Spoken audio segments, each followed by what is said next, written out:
We've had some really good presentations today. Some have been really blue sky thinking, like Christian's one, which is a little bit worrying. I'm worried that now we're all going to turn into dinosaurs and become extinct. We've had some consultancy from Nick around how procurement transformation can happen from a consultancy point of view, going in there and sorting it all out.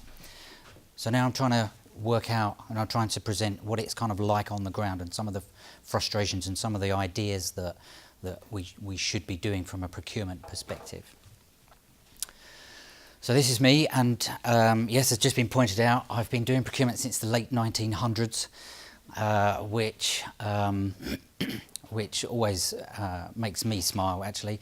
Probably not so funny for you lot, but that has allowed me to work in, so some of you will remember Y2K, if I said to you Y2K, and also the recession of the 2008, etc. So in procurement, they're all kind of times that are sort of time stamped. I've been lucky enough to work in some really big organisations, doing some really big, challenging, exciting stuff. I've also worked in organisations where it's been really, really boring. I remember doing one tender for card machines, like Visa swipe card machines. There's only 2 on the market. It took me, and they wanted me to do 3 months of a tender to work out which one of these was best. Still not, there's 3 now. There's 3, is there? All right, okay. So one of the most boring jobs I ever had, but some of the other places I've worked for, some really good, really interesting organisations and work. So I've been very fortunate. So here's a question for you then. So hands up. What should procurement do for you? So you in the shirt there. Yeah, I've been in procurement since the 90s. You're the late 1900s as well, right? Okay. Well, So yeah. what should it do? Before I press this button. The reality of what procurement should do is ensure the continuity of supply. Continuity of supply. That's good. I've not got that one. Okay. Anyone else? Sorry? No, I'm just joking. Oh. Anyone else? What else? What else should procurement do? Well, we've got a lot of procurement people in the room. What should we do? Make life easy. Make life easy. I haven't got that one either. Maximise value. Kind of got that one. Savings, yeah. Anything else? Help business to drive revenues. Just the same. Revenues. Well, that's slightly different to savings. And who was the CFO guy that we was talking, that was presenting a little while ago, saying that procurement is they actually use it as a fee earning, or can use it as a fee earning function. So earn fees for the business. So yeah, it's a good point. Anyone else? Anything else? Oh, really? I think for me, like, you know, I think if I was to try and say it in very quickly, one word: facilitate. Facilitate. Okay. I don't mean that in a calendar sense. What I mean is that No, I agreed with an earlier speaker that I was listening to who said, you know, you can sit in the middle and effectively get marketing talk to IT and deliver an overall value proposition for the business. That's what I mean by. Yeah, and I haven't got it on this slide, but I think later on I talk about business performance support. So it's supporting the performance of the business. And I think if we focus on that, that probably captures some of what Christian was saying earlier this morning about we're all going to become extinct. Anyway, so this is what I came up with. So these are the things, and obviously I add to this, right? But I really think that when us procurement people are in our procurement jobs, we should be focusing on contract and supplier management. Now that, I think, goes to the point Christian was making earlier on about relationships. You know, we should have a relationship with that supplier and have a contract in place with that supplier.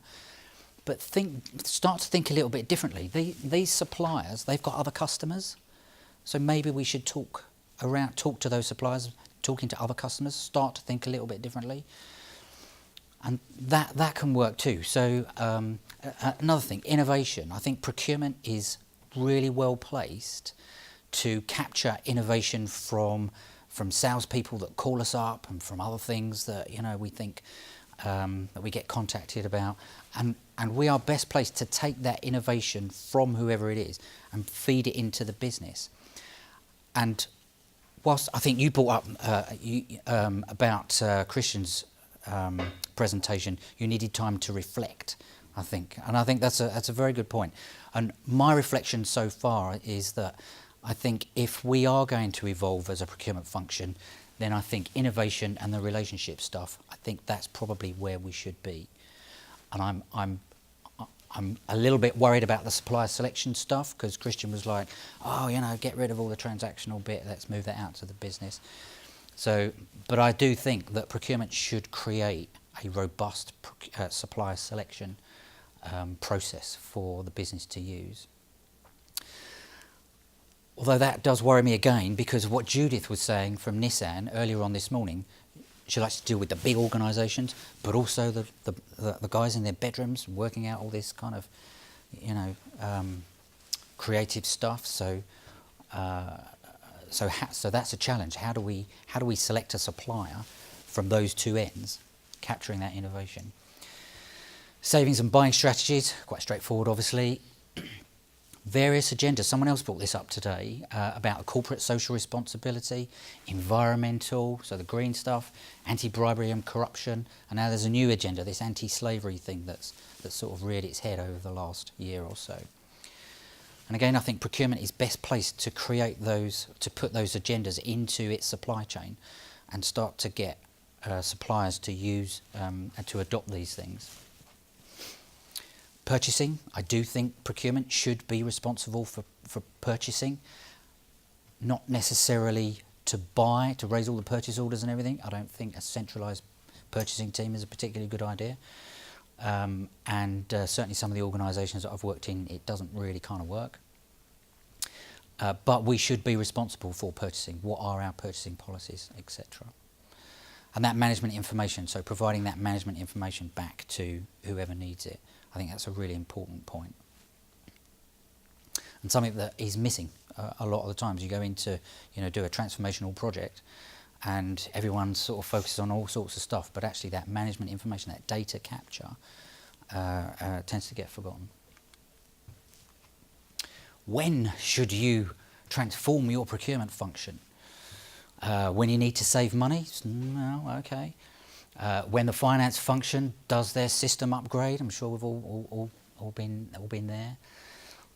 When a new head of procurement is taken on, or when the organisation falls foul of some regs, these are all reactive points.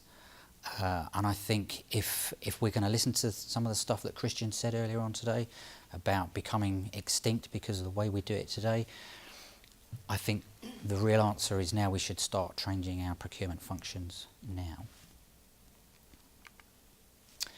Where does the procurement function sit? I always have a bit of an issue with that. A lot of the time it's in finance, and I think that that's probably what gives procurement its reputation for just saving money, just taking cost out, because we're being directed, as procurement people, we're being directed by finance to take cost out of the bottom line. It's not a bad place for procurement to sit. I don't think it's the best place. One place I worked at, it was in IT. So procurement sat under the IT function. Bizarre idea. The idea behind it, right, see if you can catch the flaw in this, right? The idea behind it was the IT guys were spending a huge amount of money. So someone said, I don't know who it was, someone said, let's get some procurement people in and we'll save money in the IT world. Now, where's the flaw in that? I tell you what happened. As soon as I started to create some challenge to the IT director saying, actually, don't think you should do this, he's like, well, I'm the IT director, I'm your boss, this is how it's going to be. So it didn't create any savings at all. I'm not really sure what it did, actually. But this sometimes happens. You end up having a procurement function in a large spending organisation, a large spending department. In the operations function, that's not bad. So supply chain management, that's a really good place. Operations is a very good place to put the supply chain management and the procurements.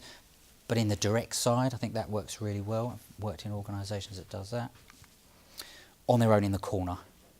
All right, that seems to be a really common place to sit a procurement person on their own in the corner, really my point around that is there's not a lot of resource being pumped into the procurement function, and I think so, and I think that's a big mistake. The correct answer is, I think, at board level. I think, Nick, what you were saying there, you had buy-in for your Agreco, and you then took on a CPO, and they then ran with the project that you'd set up, and that works so well, yeah, but you've got to have that CEO adoption. So business performance support. And I think if we start to look at procurement as a function that supports the performance of the business, it starts to take on a bit of a new meaning, I hope anyway. Because organisations need contract and supply management, probably more so now than ever. I think we need to capture that innovation, and we need to feed that innovation back into the business wherever we can. Supplier selection, we need to capture the little guys as well as the big guys, and how we manage that. I think that's a very important point that Judith brought up earlier on. Savings and buying strategies, yeah, I think we're still responsible for that kind of stuff, because I think if we can take cost out of a business, we should. But I don't think it should be the be-all and end-all. The various agendas, we'll push those agendas. I think procurement should be supporting those agendas. Purchasing, we should be supporting the organisation for the buying function, and that management information, facilitating that management information back. How? Well, it's a good question. How do you transform a procurement function? I think Nick had this catastrophic event where they sacked their CEO, and it all became, big projects that came out after that. But I think if you're trying to transform a procurement function from where it is now and move it forward, I think finding a start point is quite key. Contract management is a very, very good one. Go around and round up all of the contracts that you can possibly find, and create a spreadsheet around them.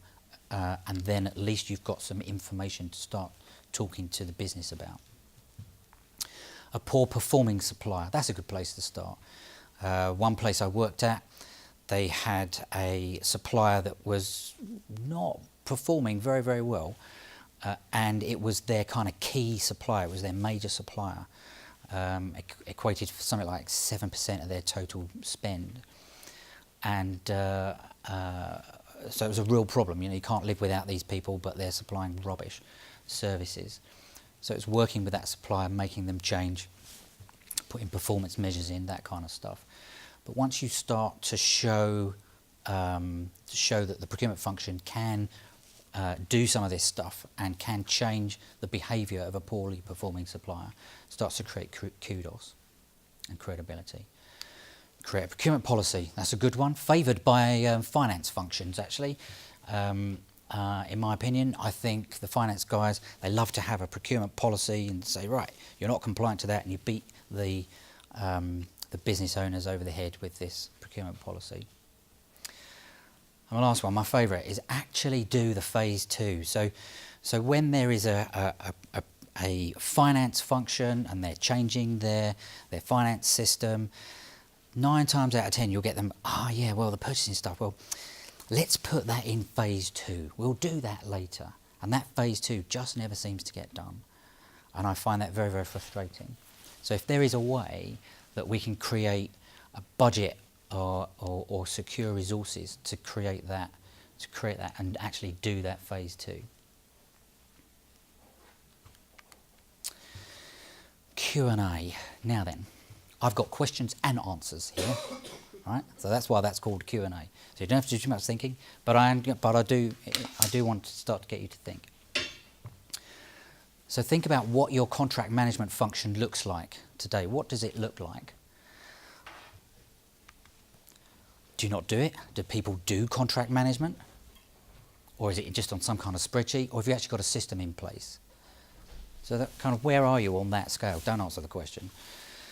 But where are you on that scale? Lots of organisations just don't do contract and supplier management.